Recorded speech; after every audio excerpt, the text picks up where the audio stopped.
नमस्कार, आपने देखना शुरू कर दिया है बिहार 10X न्यूज। आज के इस वीडियो में बात करेंगे पूरे बिहार की 10 बड़ी अहम और ताजा खबरों की, जो आपके लिए जानना बेहद जरूरी है। तो चलिए जानते हैं खबरों को विस्तार से। पश्चिम एशिया के युद्ध के चलते वैश्विक स्तर पर तेल संकट गहरा रहा है। ऐसे में प्रधानमंत्री नरेंद्र मोदी की ईंधन बचाओ अपील का असर अब बिहार की सड़कों पर दिखेगा। मुख्यमंत्री के निर्देश के बाद अब मंत्रियों को मिलने वाले अनलिमिटेड पेट्रोल की राशनिंग की तैयारी शुरू हो गई है। जल्द ही आधिकारिक आदेश जारी हो सकता है, जिसके तहत मंत्रियों के साथ चलने वाले गाड़ियों के लंबे काफिले छोटे किए जाएंगे। खासकर आप्त सचिवों और अतिरिक्त कर्मियों के लिए इस्तेमाल होने वाले वाहनों की संख्या में कटौती की जा सकती है, ताकि सरकारी खजाने और पर्यावरण दोनों को राहत मिले।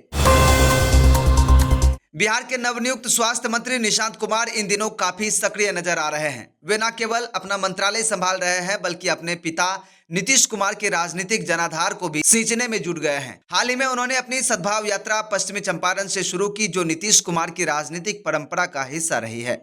सोमवार को उन्होंने जीविका संगठन की समीक्षा की और मंगलवार को स्वास्थ्य विभाग के बड़े अफसरों के साथ बैठक की। चर्चा है कि मंत्री को आवंटित 2 देश रत्न मार्ग का बंगला अब राज्य की नई राजनीतिक गतिविधियों का मुख्य केंद्र बनेगा। बिहार की नीतीश सरकार ने बुजुर्गों के सम्मान में एक ऐतिहासिक कदम उठाया है। अब 80 वर्ष से अधिक आयु के दादा दादी और नाना नानी को अनाज के लिए कोटे की दुकान पर घंटों लाइन में नहीं खड़ा होना होगा। खाद्य एवं उपभोक्ता संरक्षण मंत्री डॉक्टर अशोक चौधरी ने निर्देश दिया कि बुजुर्गों को घर बैठे राशन पहुंचाने के लिए पायलट प्रोजेक्ट तुरंत तैयार किए जाएं। विभाग ने साफ कर दिया है कि राशन कार्ड बनाने और वितरण में किसी भी प्रकार की देरी बर्दाश्त नहीं की जाएगी। साथ ही साथ जन वितरण प्रणाली में रिक्त पदों को भरने की प्रक्रिया भी तेज कर दी गई है। बिहार के किसानों के लिए अब सरकारी लाभ लेना और भी आसान होगा। कृषि मंत्री विजय कुमार सिन्हा ने पटना के फुलवारीशरीफ से फार्मर आईडी वितरण की शुरुआत कर दी है। सरकार का लक्ष्य एग्री स्टैग के जरिए हर किसान को एक डिजिटल पहचान देना है। इस एक आईडी के माध्यम से खाद बीज, कृषि ऋण और फसल सहायता राशि सीधे किसान के बैंकों खाते में दी जाएगी। मंत्री ने दावा किया कि इस पारदर्शी स्वास्थ्य से न केवल सरकारी दफ्तरों के चक्कर कम होंगे, बल्कि भ्रष्टाचार और फर्जीवाड़े पर पूरी तरह से लगाम लगेगी। परिवहन के क्षेत्र में बिहार एक लंबी छलांग लगाने जा रहा है। जून महीने के प्रथम सप्ताह तक पटना, मुजफ्फरपुर और गया जैसे शहरों में 200 नई अत्याधुनिक इलेक्ट्रॉनिक बसें सड़कों पर उतरने वाली हैं। पीएम ई बस सेवा फेज 2 के तहत ग्रीन सेल मोबिलिटी को इसके परिचालन का जिम्मा सौंपा गया है। परिवहन सचिव राजकुमार ने बताया कि जून के अंत तक इनका नियमित परिचालन शुरू हो जाएगा। कुल 400 बसों का लक्ष्य है, जिससे आम जनता को न केवल सस्ते और आरामदायक सफर की सुविधा मिलेगी, बल्कि शहरों में बढ़ते प्रदूषण के स्तर में भी भारी कमी आएगी। राष्ट्रीय जनता दल के वरिष्ठ नेता और पूर्व मंत्री बागी कुमार वर्मा के निधन से पूरी पार्टी शोकाकुल है। मंगलवार को पटना स्थित पार्टी कार्यालय में उनके पार्थिव शरीर को अंतिम दर्शन के लिए रखा गया। नेता प्रतिपक्ष तेजस्वी यादव ने नम आंखों से उन्हें श्रद्धांजलि दी और उनके पार्थिव शरीर पर पार्टी का झंडा ओढ़ाया। लालू प्रसाद यादव ने शोक व्यक्त करते हुए कहा कि बागी वर्मा एक ऐसे समाजवादी नेता थे जिन्होंने 3 बार विधायक रहने के बावजूद भी सादगी का दामन नहीं छोड़ा। उनके सम्मान में पार्टी का झंडा आधा झुका रहा और कार्यकर्ताओं ने उन्हें एक कर्मठ नेता के रूप में याद किया।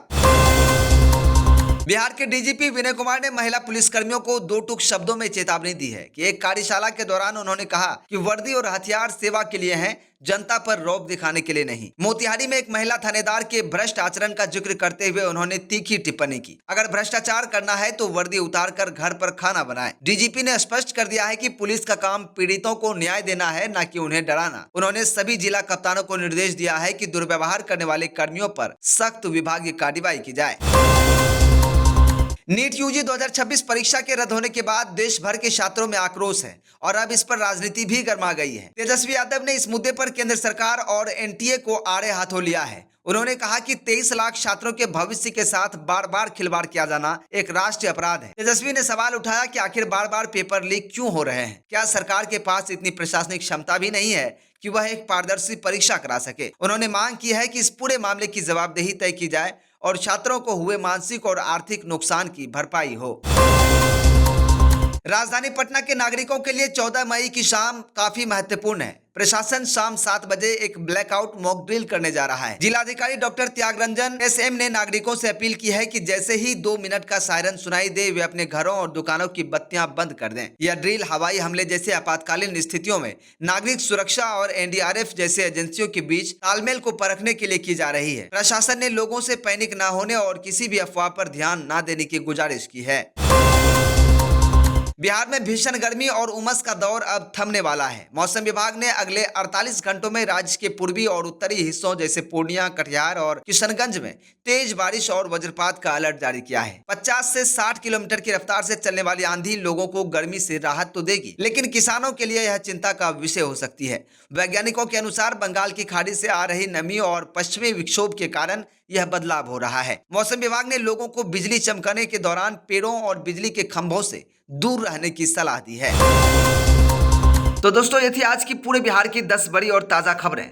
इसी तरह की खबरों को हमेशा देखने के लिए हमारे चैनल को अभी सब्सक्राइब कर लें ताकि कोई भी अपडेट आपसे मिस ना हो। अगर आपको यह वीडियो पसंद आया है तो वीडियो को लाइक करें और ज्यादा से ज्यादा शेयर करें ताकि और भी लोग खबरों से रूबरू हो पाए। साथ ही साथ कमेंट करके बताएं कि ये वीडियो आपको कैसा लगा और वीडियो कहां से देख रहे हैं। मिलते फिर कल इसी तरह की खबरों के साथ, तब तक के लिए हमें दीजिए इजाजत। नमस्कार।